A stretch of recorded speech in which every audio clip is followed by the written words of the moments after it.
Khadijah az-zawjah al-wahidah allati tazawwajaha Nabi sallallahu alaihi wasallam bikran. Nah, Sayyidah Aisyah adalah satu-satunya istri Rasulullah yang Rasulullah nikahi dan beliau masih perawan. Dan beliau menikah dengan Sayyidah Aisyah, umurnya dikatakan di sini 9 tahun, dan dikatakan aktar min dzalika. Tapi 9 tahun ini berbeda dengan 9 tahun kita sekarang. 9 tahun kita sekarang masih berapa kelas? Kelas 1 itu 7 atau 6, kelas 2, kelas 3, kelas 3 SD atau kelas 4 SD. Nah, tapi zaman dahulu pun, bahkan zaman nenek-nenek kita dahulu pun, umur 10 tahun, 12 tahun itu sudah menikah. Sedangkan anak usia sekarang sangat kecil, tapi badannya besar. Badannya besar-besar. Begitu juga di zaman Nabi Muhammad SAW. Wahai ahabbu zaujat Rasulullah, dia yang paling disenangi oleh Rasulullah SAW dan paling dekat dengan Rasulullah. Dan Sayyidah Aisyah adalah istri yang paling pintar daripada istri-istri yang lainnya. Beliau meriwayatkan hadis sebanyak 1210 hadis. Beliau meriwayatkan hadis. Orang yang meriwayatkan hadis itu ada syarat-syaratnya, ada perkara yang harus dipenuhi oleh periwayat hadis. Dia harus adil, dia harus dhabit. Adil atau dhabit berarti maksudnya dia tidak pernah lupa, tidak pernah lalai, tidak pernah meninggalkan sholat, tidak boleh berbohong, tidak boleh bermaksiat. Nah, itu daripada syarat-syarat orang yang meriwayatkan hadis. Jika ada salah satu riwayat hadis ini melakukan maksiat atau dia lupa, maka hadisnya tidak akan diterima. Pernah ada riwayat Imam Bukhari, beliau berkelana keliling dunia mencari riwayat hadis. Siapa yang pernah mendengar riwayat hadis ini? Dicari beliau manapun, negeri Arab, Mekah, Madinah, atau Hijaz atau Taif. Nah, beliau mencari orang yang tidak pernah berbohong. Jadi pernah beliau menemukan satu riwayat hadis. Riwayat hadisnya ini pengembala kambing. Pengembala kambing ini setiap kambingnya mulutnya diikat. Setiap kambing mulutnya diikat. Lalu Imam Bukhari bertanya, kenapa itu kambingnya diikat semua? Bagaimana dia makan? Aku takut kambing-kambingku makan sesuatu yang tidak halal. Maka aku harus tahu kambingku ini mana makannya.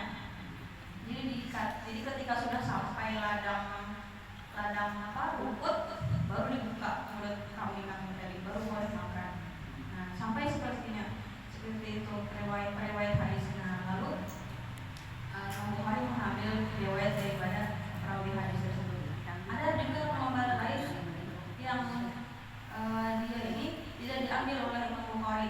Dia juga pengembala kambing, akan tetapi ketika kambing ini ingin dimasukkan ke dalam kandang, dia membohongi kambingnya dengan cara memberi rumput, ayo sini, sampai ke kandang, tapi ternyata tidak sampai kandang, tidak diberi. Nah, ini pembohong, kata Imam Bukhari. Maka Imam Bukhari tidak mau mengambil hadis daripada riwayat dari seperti itu. Jadi sangat terjaga sekali hadis Rasulullah SAW. Tidak ada dari sanad Rasulullah itu yang hadis kita daripada 40 hadis ini yang yaitu dhaif, semuanya sahih. Artinya semua periwayat dari Aisyah, sahabat, kemudian tabi'in, kemudian tabi'in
dikatakan man amila amalan laisa alaihi amruna fahuwa raddun.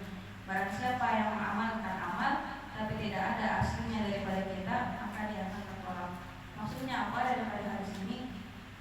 Agama Islam sangat menjaga syariatnya. Syariat itu artinya hukum-hukumnya, ibadah-ibadahnya, semua ada syariat-syariatnya. Maka barang siapa yang melakukan syariat atau melakukan amal yang tidak ada aslinya daripada Rasulullah SAW, maka itu akan tertolak. Maka hadis ini berkaitan dengan yang namanya bid'ah. Apa itu bid'ah? Ibu pernah dengar bid'ah? Ini bid'ah kafir. Ini bid'ah tidak ada dalam Rasulullah, kafir. Nah, bid'ah itu artinya adalah sesuatu yang baru tidak ada di zaman Rasulullah SAW. Nah, bid'ah ini terbagi menjadi dua, ada bid'ah hasanah dan juga ada bid'ah sayyi'ah. Bid'ah hasanah berarti bid'ah yang baik, bid'ah yang sayyi'ah berarti bid'ah yang buruk. Bid'ah hasanah itu yang seperti apa? Bid'ah hasanah itu yang dimana kita lakukan tidak ada di zaman Rasulullah, kita lakukan sekarang, tapi dia menimbulkan pahala. Contohnya banyak, misalkan seperti majelis ini. Dulu ada Rasulullah baca sholawat, ada. Dulu ada orang mengumpulkan hadis, tidak ada. Dulu ada Al-Quran sudah berbentuk, Al-Quran tidak ada. Nah, Al-Quran itu bid'ah, tapi bid'ah hasanah, bid'ah yang baik, yang tidak ada di zaman Rasulullah. Lalu kemudian ada setelah Rasulullah SAW. Bid'ah hasanah seperti Al-Quran. Siapa yang mengumpulkan Al-Quran? Pada zaman Abu Bakar pun sudah mengumpulkan Al-Quran, tapi belum lengkap. Kemudian dilengkapi oleh Sayyidina Umar, belum lengkap. Kemudian dilengkapi lagi oleh Sayyidina Utsman, sampai ada Al-Quran Utsmani. Itu adalah bid'ah yang dilakukan para sahabat Rasulullah.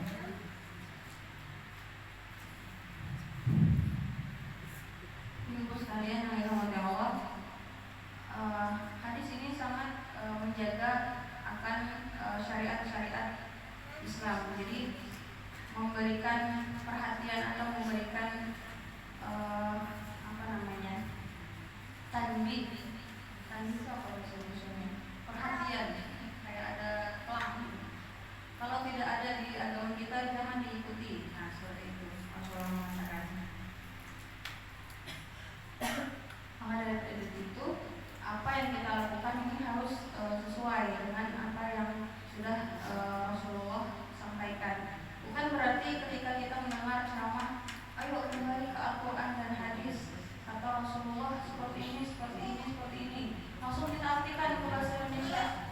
Lalu orang lain memahami dengan kepalanya sendiri, memahami dengan pemahamannya sendiri. Nah, lalu jangan ikut orang salaf, orang sunni, jangan ya. Kita langsung ke Al-Quran. Tunggu dulu, memangnya kita siapa? Memangnya kita ahli hadis, memangnya kita ahli tafsir, memangnya kita sudah punya buku, mencetak buku, sudah mengumpulkan apa saja yang hadis Rasulullah SAW berikan. Tidak. Maka dari itu jangan sampai kita terlena kepada orang yang mengatakan ayo kembali ke Al-Quran. Di Al-Quran itu tidak ada puasa nisfu Sya'ban. Nah, jangan. Kita kembalikan siapa yang lebih utama untuk menafsirkan hadis, menafsirkan Al-Quran. Itu ulama-ulama kita. Jadi kita ini siapa? Orang awam yang hanya bisa membaca tapi tidak tahu apa kaidahnya, kemudian bagaimana cara menafsirkan Al-Quran. Al-Quran itu diturunkan dalam bahasa Arab. Bahasa Arab itu bukan bahasa kita, bahasa orang Arab. Bahkan satu kata bahasa Arab pun bisa mengartikan banyak arti. Contohnya ainun.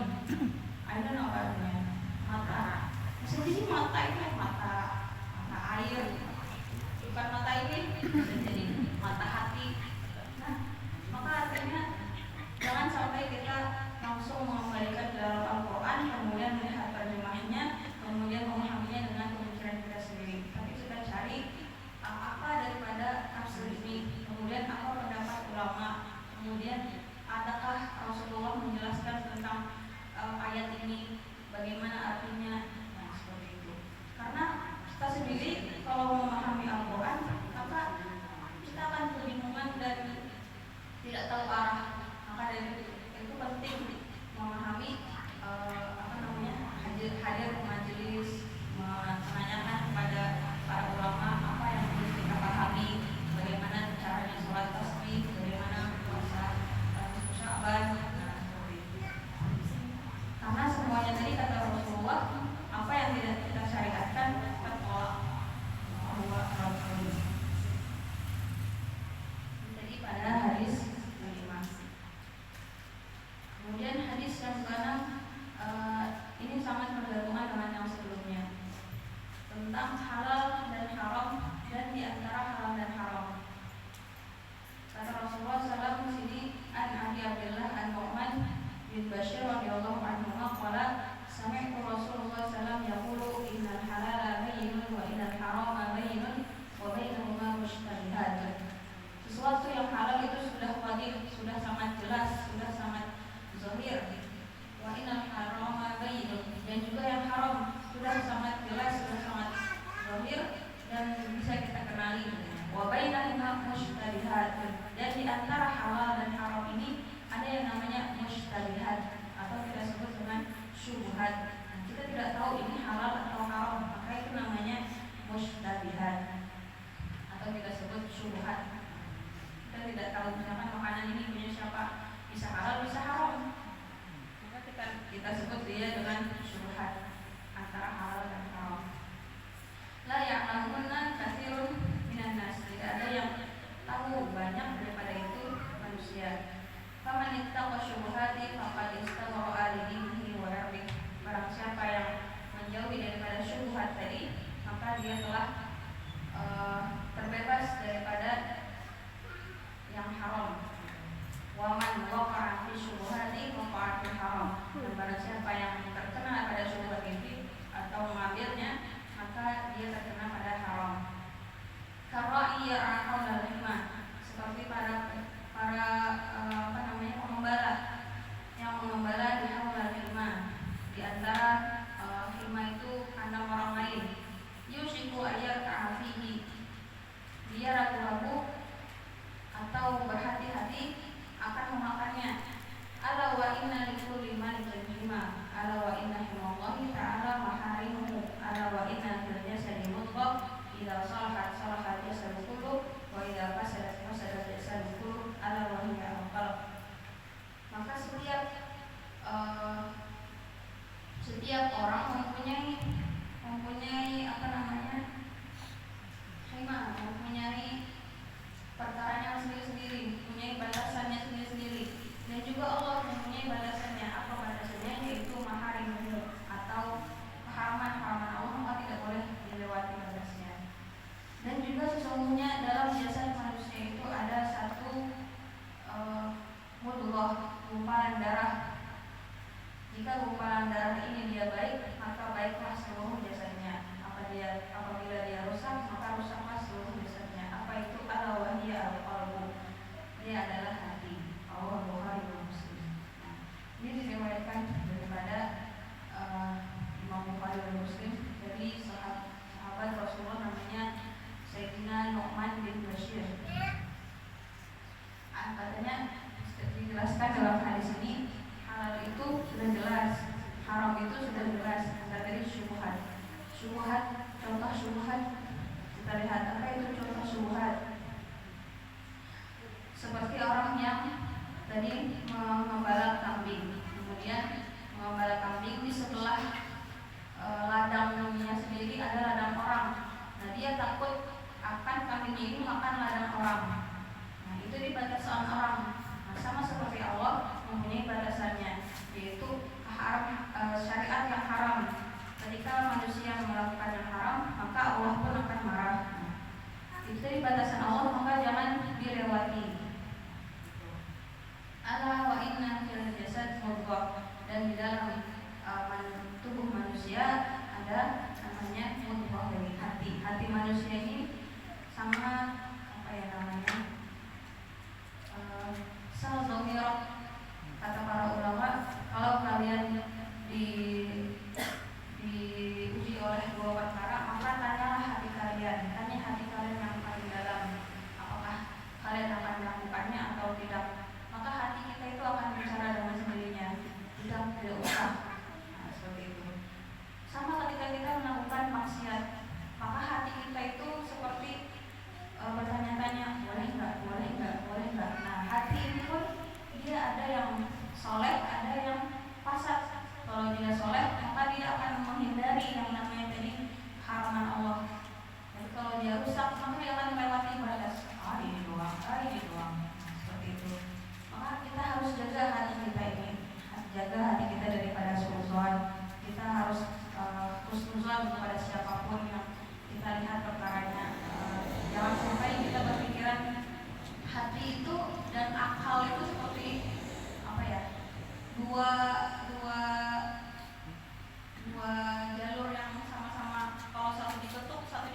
kadang dia kempis, kadang dia membesar. Kalau dia membesar bagi dia bisa hatinya terasa sempit, kemudian sesak nafas, nah seperti hati.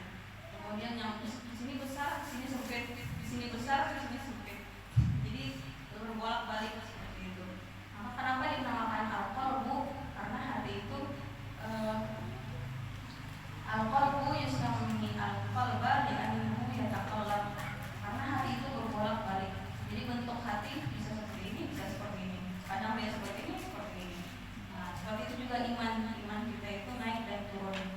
Kadang di atas kita sangat ingin beribadah, kita kadang malam ini mau zikir, malam ini. Tapi kadang juga saya sama mau tidur aja sampai pagi. Nah, seperti itu juga hati. Kadang kita terus diisi dengan kajian-kajian, dengan nasihat-nasihat yang penuh. Dia ingin selalu beribadah kepada Allah. Kadang dia dikumpres karena sudah habis dikeluarkan terus. Sudah ini sudah salawat sudah, zikir sudah, tilawah sudah, istighfar sudah betul lagi. Dapat nasihat lagi isi lagi mau lagi. Nah, maka Allah itu kan tadi Allah sangat menciptakan manusia ini dengan makhluk yang paling sempurna dan membedakan dengan binatang. Apa bedanya? Yaitu hawa nafsu. Jadi manusia punya hawa nafsu, binatang tidak punya hawa nafsu. Malaikat pun begitu, malaikat tidak punya hawa nafsu. Mereka disuruh sujud sampai hari kiamat pun sujud. Tapi manusia disuruh sujud, dia bisa bisa bosan. Nah, itu adalah hawa nafsu.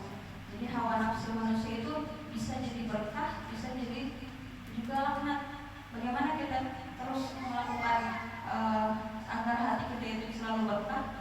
Kita isi terus, kalau dia kosong kita isi, kalau dia kosong kita isi dengan nasihat, dengan husnuzon, dengan berpikir positif, dengan zikir. Nah, itu adalah makanan hati. Sedangkan hawa nafsu yang sebaliknya itu makanannya adalah makanan di perut.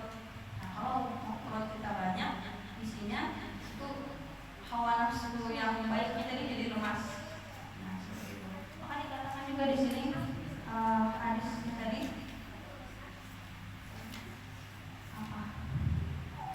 Sholahul qalbi fi khamsati asya. Solehnya hati itu ada di 5 perkara. Yang pertama qiraatul Quran bil tadabbur, membaca Al-Quran dengan tadabbur. Tadabbur artinya memikirkan apa yang sudah Allah ciptakan. Yang kedua qala ul badan. Nah, yang kedua adalah dengan kosongnya perut. Nah, itu solehnya hati. Yang ketiga qiyamul lail. Nah, qiyamul lail itu juga makanan daripada hati. Dia akan terisi hatinya dengan penuh qiyamul lail. At-tadarru' 'inda sahar.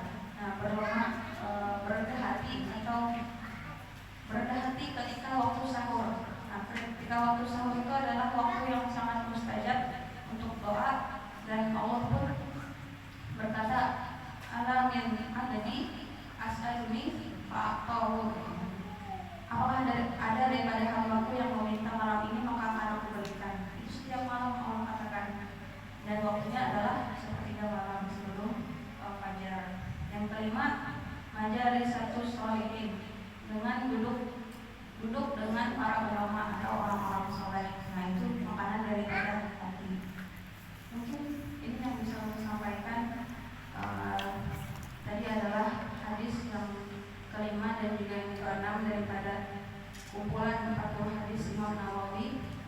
Semoga apa yang kita sampaikan, apa yang kita pelajari hari ini bisa bermanfaat untuk kita semua dan bisa kita